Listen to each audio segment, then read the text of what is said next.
The wind howls like a wounded beast through the skeletal ruins of Stalingrad, whipping snow into Dieter's face as he hunkers in a shallow foxhole, his fingers numb around a frozen rifle. The cold sinks into his bones like molten lead, turning every shiver into agony, while the air reeks of gun oil, frozen urine, and the sweet rot of unburied comrades buried under fresh drifts. He tries to hum, still nagged, the melody a fragile thread to sanity, but it's drowned by the distant rumble of Soviet tanks prowling the perimeter. Memories assault him, his grandmother's warm stollen baking in the oven, cinnamon and raisins filling the cozy kitchen in Leipzig, the flicker of Advent candles on laughing faces. Now, that warmth mocks him, a cruel ghost in this icy hell where stars are obscured by smoke. As flares begin to whisper upward from nearby positions, painting the sky in fleeting colors, Dieter realizes, this Christmas Eve, trapped in the shrinking pocket, could be the one where the light fades forever, claiming him before dawn. The flares rise sporadically at first, red and green tracers arcing into the black void, their bursts a fleeting mockery of fireworks back home, those jubilant displays over the Rhine on festive nights. Dieter watches them from his foxhole, the colors reflecting off the snow in garish hues, illuminating the twisted wreckage of a nearby T-34 tank, its turret askew like a decapitated giant. But the light fades too quickly, plunging everything back into shadow, and he shivers deeper into his greatcoat, patched with frozen rags that do little against the wind's relentless assault. The pocket shrinks daily, a noose of Soviet divisions tightening around them, but tonight, the men of the 6th Army grasp at scraps of tradition, fashioning a pitiful Yuletide in this urban necropolis. Deeper in the line, where the ruins offer scant shelter, Dieter's squad has carved out a hollow in the basement of a gutted factory, walls blackened by fire and pocked with shell holes that let in drafts like accusatory fingers. They've improvised a Weihnachtsbaum from scavenged debris, brittle twigs snapped from a blasted tree stump, bound with strips of bandage gauze filched from the medic's kit, adorned with empty cartridge casings that dangle like tarnished baubles. At its foot lies their feast, a solitary heel of ersatz bread, gray and hard as stone, saved from the morning's meager rations, divided into slivers with a bayonet's edge. No candles grace this shrine, fuel is too precious, matches too damp. Instead, young Eric has etched a row of flames in soot on the concrete wall, their outlines flickering only in the men's weary imaginations, a phantom glow against the encroaching dark. The air down here is thick, a stew of unwashed flesh, sweat-soaked wool mingled with the acrid tang of cheap Russian tobacco rolled in newspaper, its smoke curling lazily upward. And improbably, a whisper of pine seeps in from those twigs, sharp and resinous, clashing with the underlying rot of gangrenous wounds and the metallic bite of blood from the bandaged stump of Klaus's missing fingers. Outside, the cold is a predator, 40 degrees below zero, frost-etching patterns on exposed metal like cruel lacework, biting into skin until it cracks and weeps. It turns breath to ice crystals that sting the lungs, makes every step a crunch through snowdrifts hiding minds and corpses alike. Yet inside Dieter's skull, warmth blooms unbidden, a tormenting specter, his wife's kitchen in Leipzig, steam rising from a pot of glühwein, mulled with oranges and cloves, the scent wrapping around him like her arms on their last leave. Greta's laughter as she stirs, her hair catching the firelight, the children, little Hans and Elsa, giggling over marzipan figures shaped like stars. The memory surges, hot and vivid, making the external freeze all the more excruciating, as if his body rebels against the betrayal. He clenches his jaw, tasting the bitterness of homesickness, while the silence in the basement grows oppressive, heavier than the sporadic gunfire that punctuates the night, a void where carols should ring, filled instead with the ragged breaths of men too exhausted for words. Klaus, propped against a crate, stares at the makeshift tree, his mind drifting not to flanks or supply lines, but to his mother's sauerbraten simmering in vinegar and spices, the gravy thick and savory, served with dumplings that melt on the tongue. The thought twists in him like shrapnel. Here, his stomach gnaws empty, rations reduced to watery soup from horse bones boiled to nothing. Remember the Lebkuchen, he murmurs to no one, voice cracking, evoking cookies dusted with sugar, baked in heart shapes for the family table. The others nod dimly, Eric thinking of his sweetheart in Berlin, her letters scented with faint perfume, promising a Christmas wedding now impossible, Manfred recalling his father's deep voice reading from the Bible by the hearth, flames dancing shadows on walls hung with holly.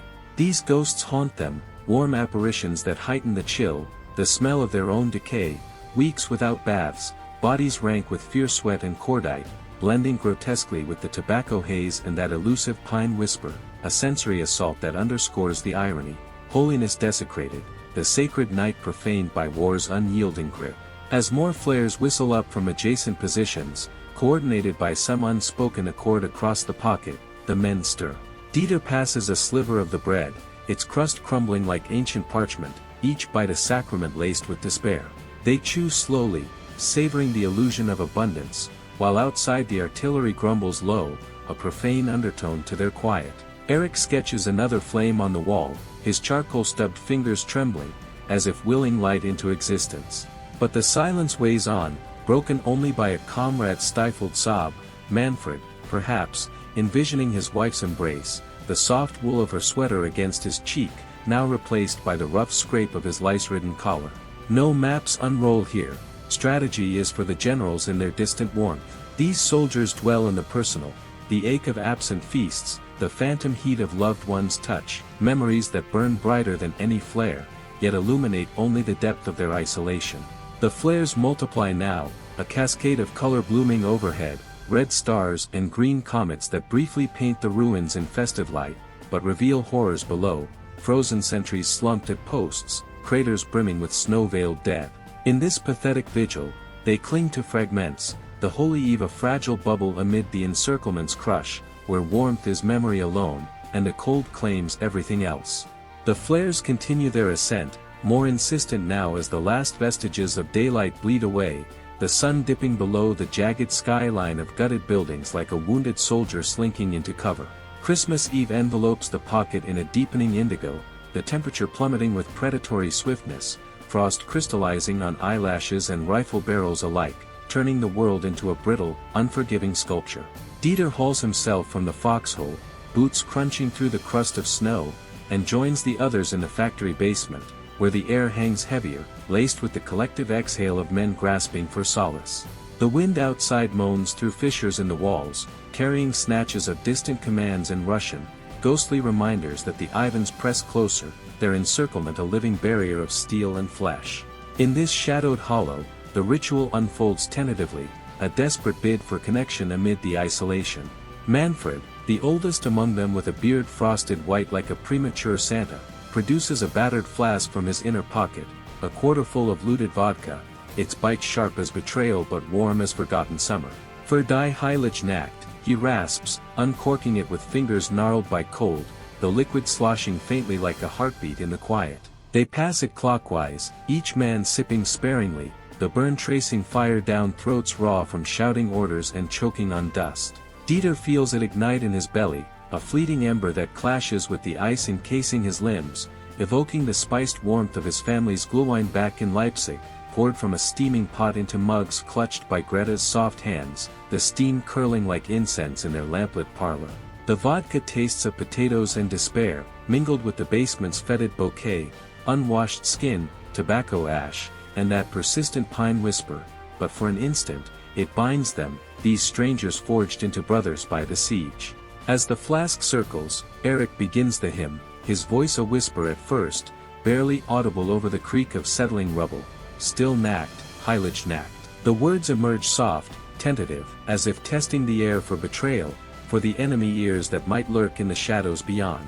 The men join in, voices layering in hushed timbre, the melody swelling just enough to fill the space without escaping it. Klaus hums along, his bandaged stump throbbing in rhythm, while Dieter mouths the verses, the lyrics a bomb and a blade, peace on earth, goodwill to men, echoing absurdly off the cold steel of a discarded ammo crate and the rusted hull of a half-buried howitzer protruding through the wall like a skeletal limb. Irony drapes the scene like the snow outside, these hardened killers, faces smeared with soot and grime, eyes hollow from weeks of slaughter, men who have gutted foes in hand-to-hand frenzy, who have watched comrades vaporize in Katyusha storms, now lean into one another, shoulders touching for shared heat, some clasping hands in the dimness. Tears carve clean paths down Manfred's dirt-caked cheeks, his grip on Eric's arm trembling not from fear but from the raw surge of vulnerability, these warriors reduced to weeping children under the weight of the sacred tune.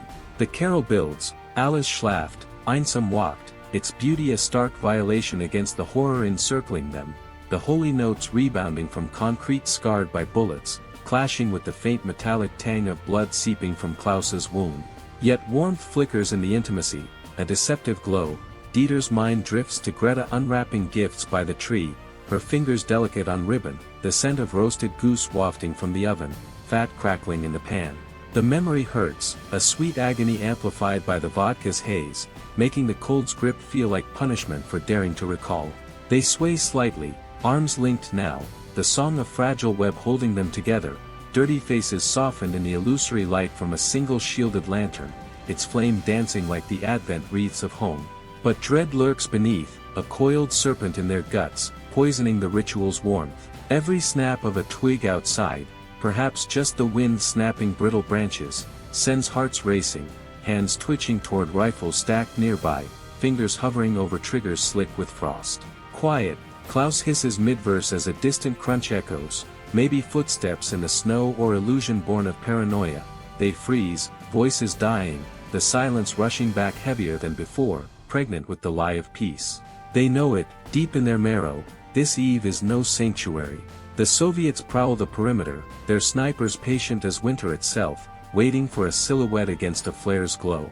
The encirclement chokes tighter, supplies a myth whispered by Goebbels' radio, the Luftwaffe's drop scattered to the winds or claimed by the enemy. Eric resumes the hymn softer, eyes darting to the entrance where snow sifts in like an intruder, piling against boots crusted with mud and blood. The irony sharpens, killers cradling hymns, their carols a defiant whisper against the steel jaws of defeat, yet each note laced with terror. As the song fades, they launch their own flares, a coordinated act rippling across the pocket. Dieter primes a signal pistol, the metal biting his palm, and fires upward, the projectile whistling into the night before blooming red and gold, joining the cascade from other units. The sky ignites in a riot of color, greens and whites streaking like auroras gone mad, illuminating the ruins in festive bursts that reveal horrors, frozen corpses in gutters, craters brimming with ice-veiled dead, the distant silhouettes of T-34s hulking like beasts at feast. The flares hang, parachutes drifting, their light a cruel spotlight on the men's upturned faces, gaunt, tear-streaked, defiant yet doomed. Manfred passes the flask again, nearly empty, each sip a communion of sorrow, the burn chasing numbness but awakening deeper aches, frost-nipped extremities throbbing, empty bellies twisting. Dieter thinks of his children building snowmen in the yard, laughter muffled by scarves, now replaced by this macabre display where light serves not joy but survival, signaling positions or pleading for aid that won't come. In this unsettling intimacy, the holy night pulses with contrived warmth, yet the dread never relents. A low rumble builds, perhaps artillery stirring or hunger's growl. They huddle closer, songs hushed to murmurs, the flare's afterglow fading into shadow, turning every shared glance into a veiled goodbye. Peace is illusion here, the war's horror eternal, and the encroaching dark whispers that dawn may shatter it all. The low rumble swells, no longer a murmur but a growl that vibrates through the basement floor, rattling the empty flask and sending dust sifting from the cracked ceiling like unholy ash. The flare's colors still hang in the sky outside, a fading tapestry of false jubilation, as the men exchange those veiled goodbyes, Eric's hand lingering on Dieter's shoulder, Klaus whispering a fragmented prayer. The hymn's echo lingers in their throats, a sacred residue, when suddenly the illusion rends apart. A piercing whistle slices the night, high and merciless, and the first Soviet shell detonates overhead with a cataclysmic roar, blasting through the factory roof in a cascade of splintered beams and molten shrapnel. The transition is savage, from murmurs of Heilige Nacht to guttural screams, the holy melody shredded by the thunderclap that hurls bodies like rag dolls, the air igniting with the stench of high explosives and seared flesh. Chaos erupts as violation incarnate, desecrating the fragile sanctuary they've clawed from the siege. Another round slams home, closer, pulverizing the wall in a spray of concrete and rebar that peppers the men like divine wrath. Manfred, mid-sip from the flask's dregs, is the first to go, his chest caved in by debris, blood erupting from his mouth in a frothy arc that splatters across the makeshift tree, soaking the bandage baubles and igniting the dry twigs in a whoosh of flame. The Weihnachtsbaum burns now, a profane pyre, its cartridge ornaments clinking as they heat and pop, the pine scent twisting into acrid smoke that chokes the air, mingling with the coppery reek of spilled life. Eric claws at his eyes, blinded by dust and terror, as shrapnel tears through his thigh, ripping open the flesh like paper, blood pooling warm and sticky underfoot, turning the soot-sketched flames on the wall into smeared runes of horror. Dieter lunges for cover, heart slamming, but trips over Klaus's writhing form. The bandaged stump explodes anew in agony as a fragment embeds in his gut, his screams a raw, animal keen that drowns the lingering carol fragments in his mind. The artillery barrage intensifies, shells marching across the position like footsteps of apocalypse, each impact a violation of body and soul. Dieter's letter from Greta, tucked in his breast pocket, that precious relic scented faintly with her perfume, words of love and the children's drawings of snowmen, slips free in the scramble, trampled into the muck and stained with Klaus's viscera, ink running like tears into bloody rivulets. Frohe Weihnachten, main Liebling, it reads in smudged script, now defiled, the paper curling in the spreading fire from the tree, edges blackening as the flames leap to consume nearby rags and ammunition crates. The horror is intimate, profane, hardened killers reduced to flailing children, their dirty faces contorted in primal fear, hands that once clutched rifles now scrabbling at wounds, clutching at comrades' uniforms slick with gore. A flare pistol discharges accidentally in the melee, rocketing upward through the breached roof to burst in ironic splendor, red light bathing the scene in hellish glow, illuminating Manfred's glassy eyes staring skyward, Eric's leg a mangled ruin pulsing blood in rhythm with his sobs. The beautiful carol's ghost clashes grotesquely with the symphony of destruction, screams echoing off cold steel remnants, the crackle of burning wood mocking the hearth's warmth. Dieter aches for Greta's kitchen fire, safe and golden, now a phantom taunting him as real flames devour their pathetic right. In the maelstrom, dread crystallizes into shattering realization, raw and eviscerating. Dieter presses against a crumbling wall, ears ringing from the blasts, tasting blood from a split lip as another shell whistles in, detonating nearby and showering him with frozen earth and bone fragments. God is not here, the holy night, promised cradle of miracles, has forsaken them utterly, the encirclement a godless void where faith fractures like ice under boots. Memories flood him in agony, Greta by the window, snowflakes kissing the glass, her hand on little Hans's head as they light the Advent candle, its flame steady and pure. But here, the only light is the flare's dying embers and the tree's infernal blaze, casting shadows that dance like demons over the dying. This is their grave, Dieter knows it bone deep, the pocket a tomb sealed by Soviet fury, no rescue from the skies, no mercy from the cold that already claims the fallen, frost creeping over Manfred's still form like a shroud. Hopelessness crashes over him, a tidal wave of despair, tears freezing on his cheeks as he watches Eric crawl toward the exit, only for a direct hit to bury him in rubble, his final cry cut short. The barrage peaks, shells overlapping in a continuous thunder, violating the eve's sanctity until nothing remains but pain, souls stripped bare, the war's maw devouring the last spark of humanity. Klaus gasps beside Dieter, guts spilling, whispering, mutter. As life ebbs, his eyes reflecting not stars, but the abyss. Dieter clutches the ruined letter, fingers numb, the ghost of home's warmth extinguished forever in this frozen hell, where Christmas dawns not with salvation, but annihilation.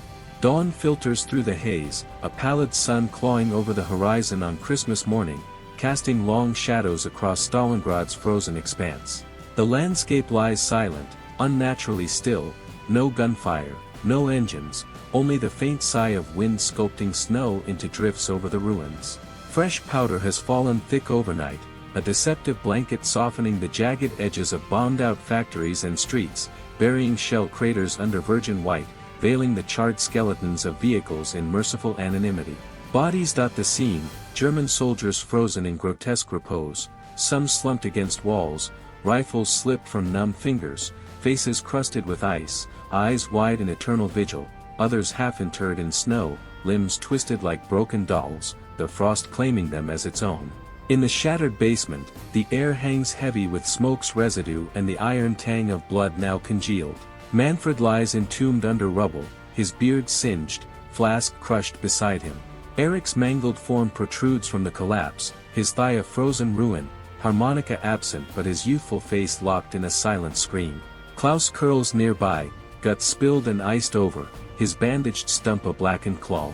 Dieter survives, barely, shrapnel in his side, blood crusted dark against his coat, but he drags himself into the light, joining the spectral march of the pocket's remnants. They stagger onward through the snow, gaunt phantoms scavenging frozen remnants, harried by encircling foes. Weeks bleed into surrender in February. Dieter, like thousands, marches into captivity, vanishing in the Soviet camps, starvation or disease claiming him far from Leipzig, his fate a nameless grave in the taiga.